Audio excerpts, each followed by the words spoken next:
Good afternoon, everyone. Welcome to the special Blue Sky session. This is a fireside chat we have with a very special guest.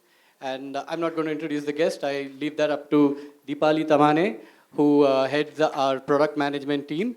On to you, Deepali. Thank you, Rajesh. Padmashree, welcome to Flipkart. First of all, very, very excited to have you here. And we recently launched a women's chapter in Flipkart, and what can be better than having a women leader like you come here and kind of talk about your experience. We didn't plan it that way, but it turned out. Yeah, it turned out really, good coincidence, I would say, right? So, guys, I mean, I don't think she needs any introduction really, but just to start off, I think Padmashree has been, phenomenal. She's been awarded. She's received a lot of honors and awards, including the top 100 most powerful women in Forbes in 2013. She was also, she started off in the technology area, right? She was at Motorola. She was a CTO at Cisco. She was also, then leading as a GM of the, Cisco Enterprise segment. She's been also on the board of companies like Box and Gap. So it's a phenomenal career you have had so far. And it's very inspiring to, people like me and a lot others who are here, to kind of hear from your own words, in your own words, what your experience has been, what the journey has been, and any learnings that we can get from your experiences. So with that, Padmashree, I would like to start off with, if there are lots of, I was reading some of the articles you've published, and there's a lot of talk right now in the industry as to how, specifically in the IT industry, women and diversity is kind of, it's not at par as to other industries, right? So if we could start off with your thoughts on, what are the core and essential skills that women need to develop to achieve success? And success could mean different things to different people. I completely understand that. But in terms of like, how do you go about, approaching, what is the strategy to kind of go through that? If you have any thoughts on that. Great. No, thank you. And thank you for having me. It's a great pleasure for me to be here. I just landed this morning at 3 a.m. I was in China last week. So this is my excuse to avoid jet lag, to be with all of you. So thank you for helping me do that as well. I think, I'm very passionate about, gender equality in business, in technology, and especially in the technology industry worldwide. Things have changed from the time that I've graduated and started working. In some cases, they've changed for the better. In some cases, they've actually gone worse. So I graduated from IIT Delhi a long time ago. I'm not going to tell you how long ago, but it was a long time ago. And there were very few women at the time at IIT. In my batch, there were 5 women in a class of 250. And then I went to the US to do my master's at Cornell, and there were very few women there. So that was in the 80s. What is shocking to me is, and I have statistics only on the US issues, and I'd be interested to actually, while I'm here, one of my things is to gather data about India. But in the US, in the 1980s, about 37% of graduating majors in computer science were women. So out of a class of X, 37% would be women in computer science. More recently, that number has dropped to about 16%. So it's actually gone worse than better. And these are people with computer science degrees. And so that makes me wonder why that is so. I expect in India the reverse to be true. I think in India probably there are more women now graduating with computer science degrees than in the 80s when I went to school.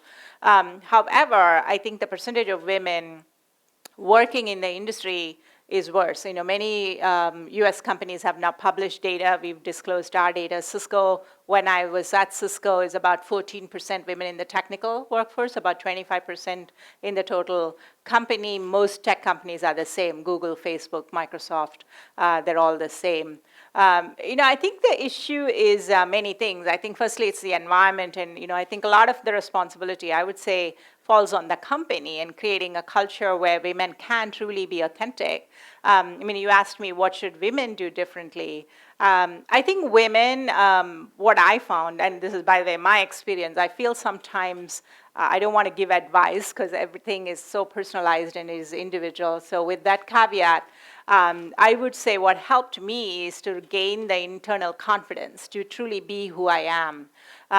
When I started working in the 80s, especially in the technology industry, and I started my career in the semiconductor industry, which was very, very male-dominated because it was just this very geeky, fab kind of a culture. Women were told, like I was told, I had to dress like a guy. I couldn't wear bright colors and, kind of be subdued and not wear jewelry and sort of like be a bro. That was something very alien to me, especially because I grew up in India and I loved colors and I loved jewelry. And so I just felt like for the first few years I went along with it. And then I realized this is for the birds. I wasn't really comfortable.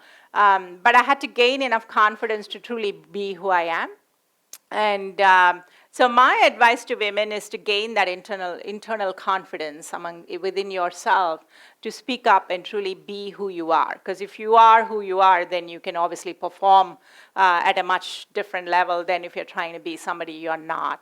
That's the first thing. And the second thing I would say is women, I think, usually we hold ourselves back. When an opportunity comes up, we try to second guess, am I ready? Should I do this? Hey, I have a great job. Why should I think about taking this new job? We do more analysis than most men do. And I've actually tested this myself. I would be interviewing people. I would make a job offer. And this is anecdotal. It's not statistically valid. But if I made an offer to a man, immediately they would say, I'm in, count me in, when can I start? And if I make an offer to a woman, 90% of the time they say, let me think about it, can I get back to you tomorrow? That kind of a response immediately suggests to the person recruiting to you that maybe you're not ready for that next job. So these are small things that I think we need to correct ourselves. And by the way, I've made these same mistakes myself too. So I just left Cisco about a month ago. So people always ask me, what are you going to do next? Why did you leave? I truly had one of the best jobs, not only in the company, but in the industry. I was the chief technology officer and chief strategy officer. I was investing on behalf of Cisco. So I get to hang out with a bunch of startups. It was really fun globally to do that. But I felt that I needed to disrupt myself. I needed to take on a new challenge and, again, go do something completely different. And that comes from being confident, and that comes from saying, yes, I had a great time, but now it's time to go do something different. So these are some things that I would say women need to do more. Cool. This is, I think, yeah. Personally, having been through some of those phases, can relate to that very well. One other thing I think, you might be very familiar with, Padmashree, is women struggle a little bit to network, right? And it has become one of a very critical aspects of growing your career, kind of, understanding what the ecosystem is and stuff like that. So how have you kind of crossed that hurdle of, being able to network in the industry, being able to kind of expand what your horizon is and just breadth of understanding?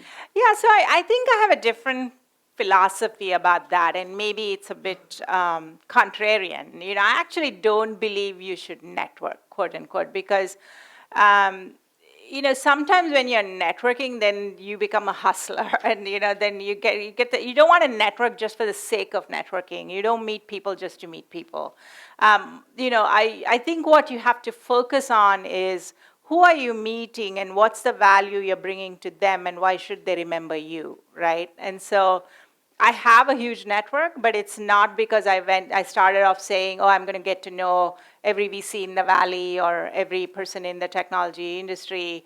I think it is truly thinking through when you meet someone, what is the one or two things that you can say to them that they will remember you by, and how can you help them so that they will help you when the need arises? So I think it is actually more than network. The word I would use is build relationships. Build relationships is just like friendships. When you make friends, why do you make friends? Why do you choose to be friends with someone? Why do they choose to be friends with you versus someone else? It's because you have something in common. It's because there's a give and take. You help them, they help you. It's the same thing in business. I think relationships are often, when I was at Cisco, I would spend a lot of time with customers, right? In the tough meetings you go to where the customer is not happy with the product. But if you have a good relationship with the customer, they will forgive you the one mistake so that they will stick with you. Just like your friend may say something stupid one day and you'll forgive them, right? Because they're your friend. It's the same level, it's the same thing, but at a different level in business. I think having great relationships is important more than having a network. So it's not a Rolodex of I know so-and-so or I know so-and-so, because easily you can sift through that. Like, people like that are called name droppers, and that actually diminishes value. Versus if you say, if you establish a relationship, whether it's someone that that you've helped them, and so you can say, okay, when you're starting in the career, what can I offer? I have nothing to offer. Why would a C-level person choose to have a relationship with me? But that's where I think we have to think differently. Oftentimes, I learn a lot. When I was at Cisco, I learned a lot from people that just joined the company, that just joined my group, than people who've been with Cisco for 10 years or 12 years. Because you told me you just joined Flipkart 3 months ago, the two of you, right? These two women that I was talking to, both of them from IITs. You have a very different perspective of what the company is about and what needs to be done that's useful. So if we meet, let's say I'm working here at Flipkart as your CTO, if I ask you, so what do you think? Have something sharp to say to me that I will remember you by, right? And that's what I mean by relationship building. And I think that is more important than pure networking for the sake of networking. So think about formulating your point of view on anything, and make sure when you get the opportunity, when you do meet that C-level executive, you are not shy about offering that point of view. And I do this with board members. It happens at all levels, right? When I was at Cisco, I would run into Cisco board members all the time, and they would say, so Padma, what's going on? What's happening in engineering? And I can say, oh, everything is fine, but then they won't remember me. So I would always think about one or two things that I would say that the board member would remember. Oh, yeah, Padma said this, right? So that makes a difference, I think. That's important to have. That's cool. I think that's a very helpful tip. And it's not just applicable to women, but I think anyone pretty much, right? Yeah. Very cool. A little bit of a sensitive topic, and after reading your articles, I know you don't like the word work-life balance, but I think we all struggle with it, men, women equally, women probably a little bit more. What are your views in terms of how do we, like, technology industry is very different than most other industries. It does demand a lot of time, and people who are passionate get into it, put in their heart, but it's hard to balance your time. I mean, time isn't not infinite. What are some of your thoughts in terms of how have you, or what have you learned through your experiences, how to manage this? Yeah. So I don't like the word balance, because I think to me balance means perfection, and that's why I don't like it. It's not because I don't believe it's a challenge to have a family and a career, but I think when we say work-life balance, it somehow feels like work is not part of your life. And to me, work is part of my life. And so I had a boss one time when I just had my son. My son is now 22, but when I had my son, my boss said, so how are you managing your work life and your family life? I said, well, I actually only have one life. I don't really have two lives. And in my life, I have my work and my family. So it's all one thing to me. And, to me, balance means somehow you see them as very opposing things that are pulling you in opposite directions. And if you always start with that presumption, you're going to try to make everything perfect, and life is never perfect. And I learned this the hard way. I am a perfectionist, and I used to have, I still do. I think I like to have things very organized. My home has to be perfect. My husband is here, who's been my partner. Mohan, my husband's here. We were at IIT together. We met when we were 17, so we've been together for many, many years. So he can attest to this. I get insanely obsessive about things being in the right place. But at the same time, when you're working and when you're busy, certain things, your dishes are going to be dirty in the sink for longer, and that's okay. One of my friends once told me, hey, no one died because you had dirty dishes in the sink. It's fine, chill out. So I think it's just learning to let go of certain compulsive things that we obsess about. I think oftentimes what happens for women is that we come to this crossroads, especially when we're just having children or have young children at home. There is pressure. There's societal pressure about, are you a good mother because you're working? Maybe you're not as good as a mother as someone who's staying at home, right? We kind of get judged indirectly. And I went through that too, because people think somehow if you have a career, then you must not be a great mom, and you must not be a great homemaker, you must not be a great wife, you must not be a great friend. And I think the opposite is true, actually. And I think because of that pressure, we put guilt on ourselves. And I think we have carry my good friend Ariana Huffington. I don't know if you guys know Ariana. She's very outspoken. She says, I think when women have babies, they pull the baby out and they put the guilt in. And it's sort of like we carry this guilt no matter what we do. And I went through this too. When I had my son, I would feel guilty all the time. I would be at work. I'd feel guilty I was leaving my son at home.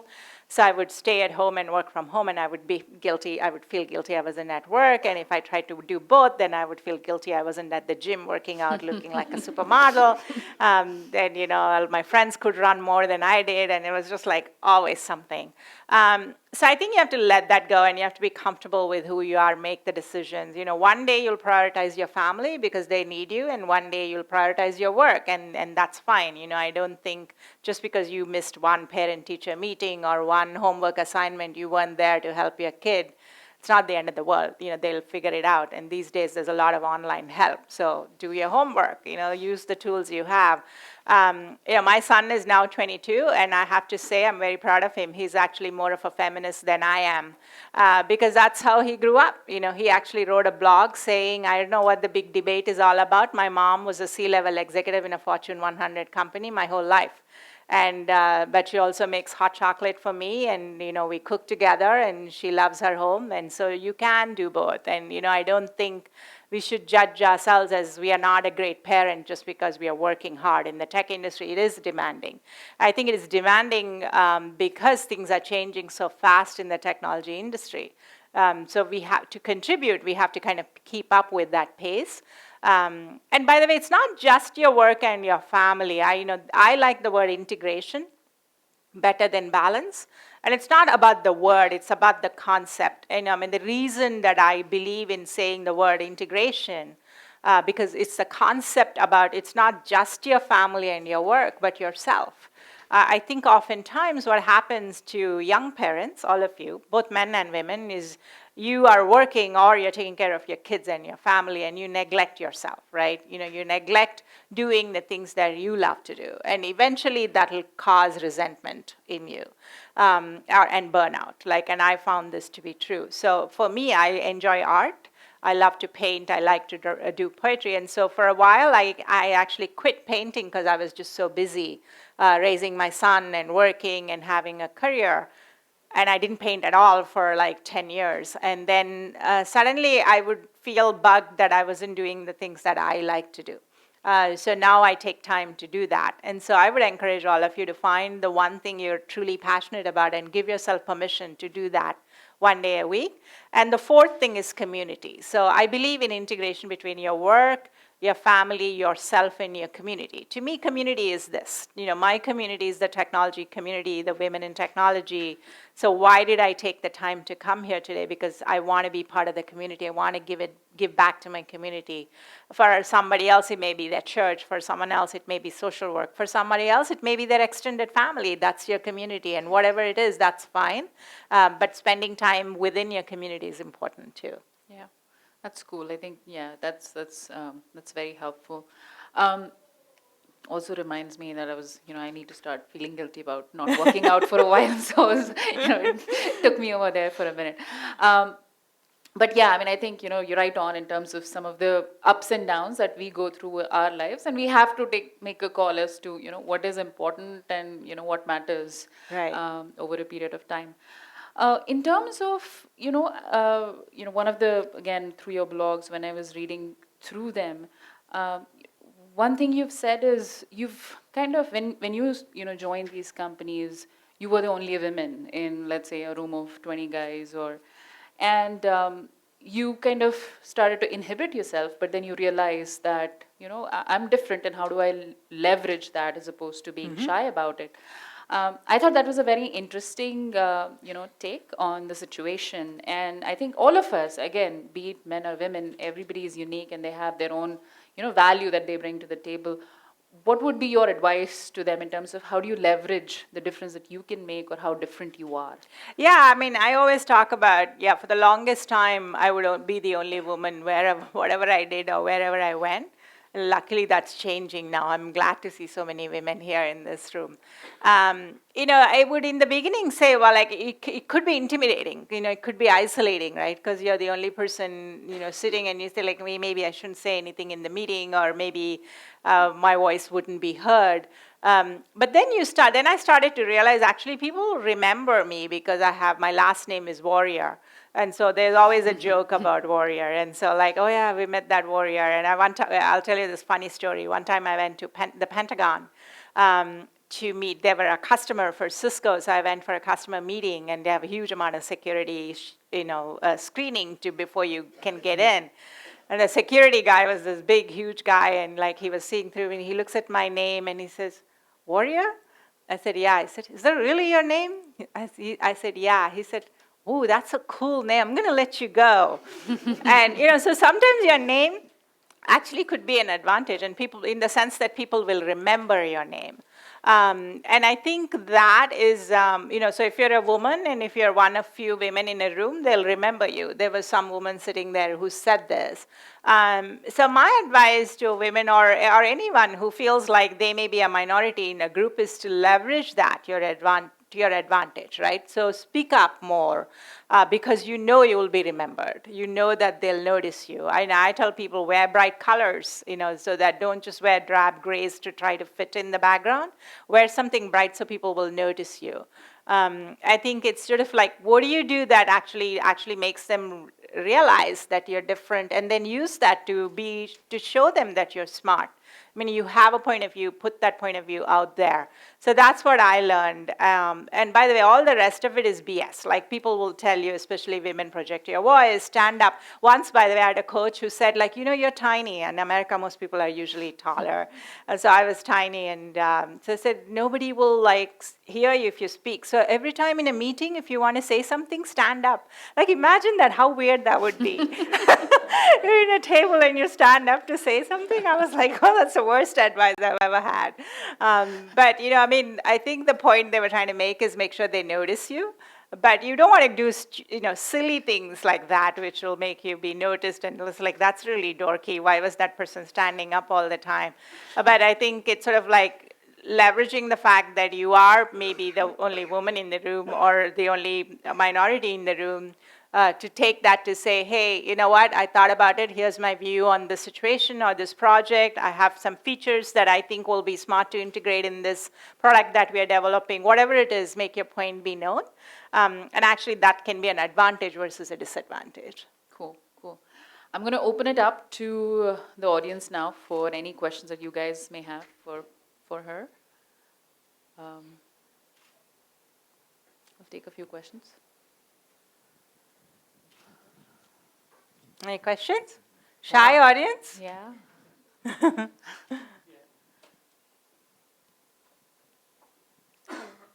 Hi, I'm Smriti.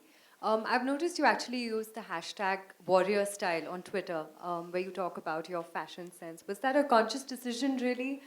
Because a lot of people are following you on Twitter. Was that something that just came? I actually don't remember using that. I don't really, did I really use that? I don't know. I'm on Twitter a lot. I think sometimes I just try things. So I don't think I really thought about it, but I do know a lot of people. I love fashion. And I love jewelry. And so every time I am at an event, people usually come and ask me, what was it, especially women, they'll ask me, what did you wear? We loved your jacket. What shoes did you have on? Oh, I think I know what you're talking about. I painted a T-shirt. Okay, I know what you're talking about. So then I would tell people, oh, I was wearing this jacket or those shoes. But I think what you're talking about is I did this. I painted a white T-shirt with a graphic design, and I took a picture of that. I love to paint. And I call that warrior style because it was sort of like this person meditating, but there was stuff around that. So it was more my style of painting that I was putting on the fabric. But I do love fashion, and now I'm very proud of that fact. Before, I would hide that, going back to the women thing. Early days in my career, it was sort of like if you were fashionable, you couldn't be good technically. How could you be both, right? If you were technical, you had to be like really dorky. And if you loved fashion, that means you were not technical. So yeah, go figure. I don't know what the correlation there was. And so I would try to hide the fact that I loved fashion, and I would dress to work in a very obscure way, and I would save my fashion things for the weekend. Then I said, no, I'm going to dress the way I want. Now I talk about my high heels and my fashion on stage, even if I'm doing a technical talk. So That's cool. Any other questions, guys? So you told earlier that you had also faced some of the problems when you joined technology. Or, what is the one best advice that you can give to all the women out here, which made you change for the better?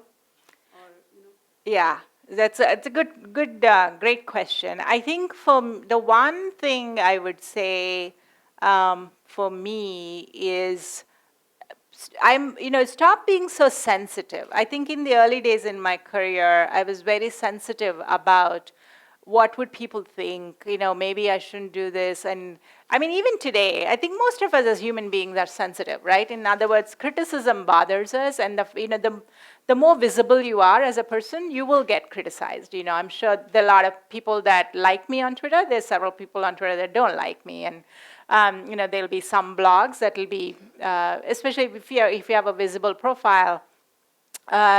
So I think my advice maybe would be stop being so sensitive, in the sense that don't focus on the people that are criticizing you.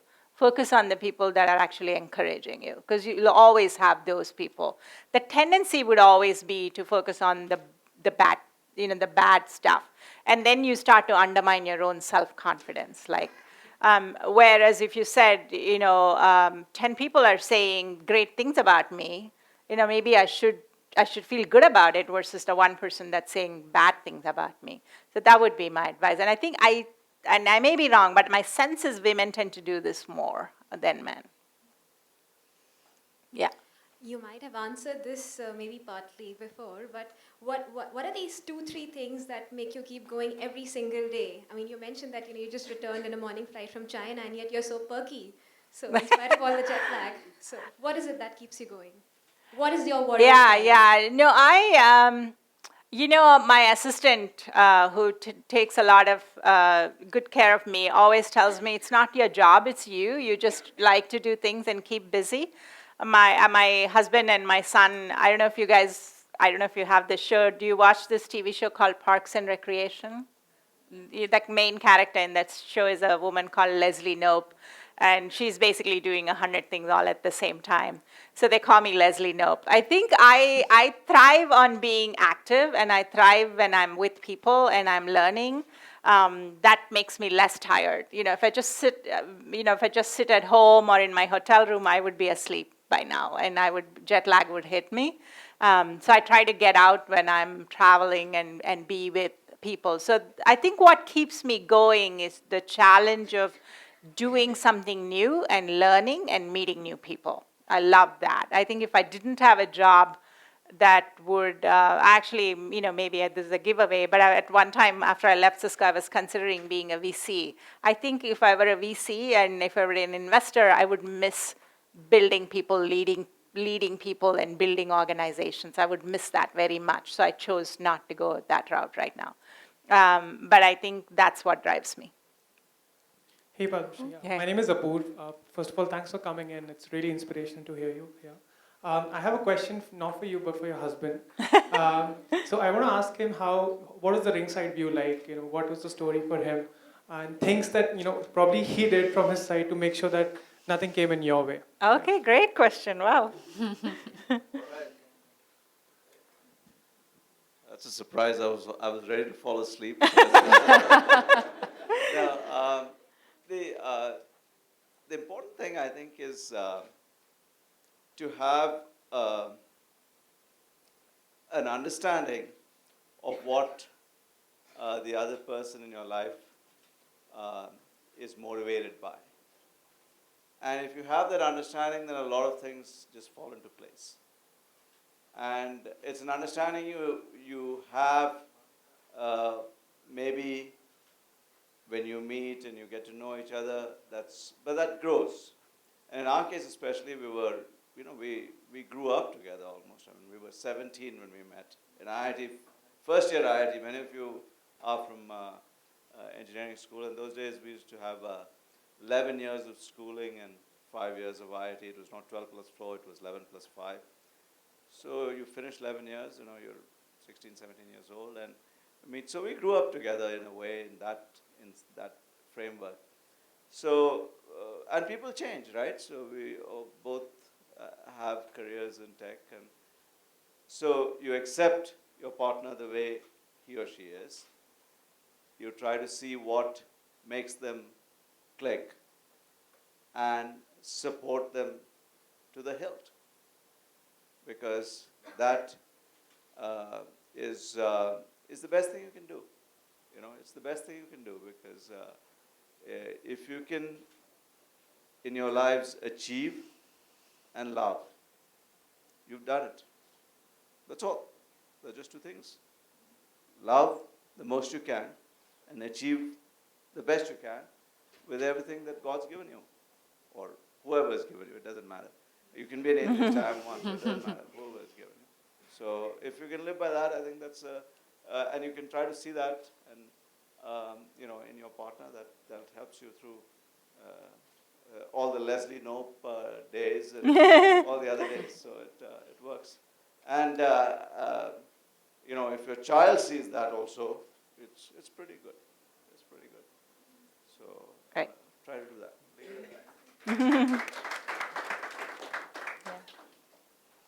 Any other question? Yeah. So, hi, I'm Hi. Deepthi. So, there is a lot of talk about even the pays offered to men and women in tech. So, what advice would you give women who are shy about negotiating? Like, most of the times it could be possible that women, even though they deserve whatever pay they need at that level, they're actually shy or feel guilty about negotiating. Yeah, you learn to negotiate. I mean, this is something everybody has to learn to negotiate. I think you have to be firm in what you want, and you have to be fair. I think you don't ask for something that you feel is extravagant, because then you lose credibility. But you know your value, you've done your homework. I mean, these days especially, there's just so much data available. And you know the kind of job you're doing, you know how much experience you have, you know what kind of a performer you are. So I think saying that women don't like to negotiate, and by the way, I hate to negotiate, but I've had to learn, to the point sometimes at my level, when you're negotiating a lot, you need help, you need professionals, you need lawyers to help you to get the right contract. But I think where there were times in my career where I would say, you negotiate for everything. You have to negotiate to buy a house, right? You have to negotiate when you're buying jewelry or clothes or whatever. The job is no different. So I think just being very businesslike, not being emotional about it. It's not about gender. It's not about, asking for anyone's kindness. It's your work, and you're worth something, and you should get paid for what you're worth for. And people will respect that, by the way. I think it's not, there's a difference when saying every 2 months, give me a raise to me. Then it becomes like, okay, you're just ridiculous. This person's just, then no one will give you the time of the day. But if you choose your timing, ask for the right thing, and you've done your homework, most people will respect that. Cool. So I think we're running out of time, but thank you so much. All I right. think this was very valuable for me, and I'm sure the audience gathered a lot from this Thank you so conversation much. as well. Thanks, everyone. And thanks, Mohan, again for sharing the other side of the story. I think we all kind of appreciate, I think the partnership that comes through this journey as well. So thank you very much once Thank you. again. Thank Yeah. you. Thank you, Deepali. We're going to take a short break of 3 minutes, and then Padmashree will be back and she'll address us again. So just take 2-3 minutes.